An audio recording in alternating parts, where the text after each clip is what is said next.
राज्यपाल रेमंड डेका राष्ट्रीय शिक्षा नीति के तहत आयोजित कार्यशाला में कुलपति मन ले करीन आवे चर्चा कि इनकी नवाचार और कौशल विकास पर जोर देना जरूरी है।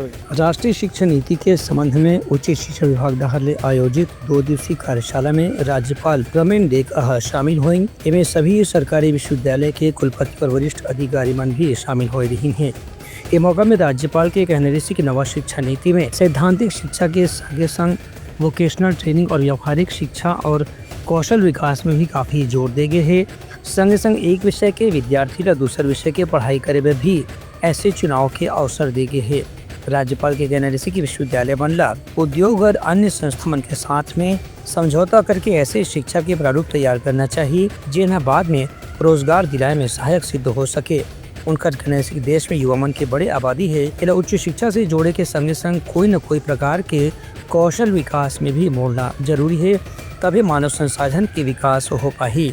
एक कार्यशाला में अलग अलग विश्वविद्यालय के कुलपति मन भी अपन सुझाव प्रस्तुत करें। Bureau report Uttarakhand news.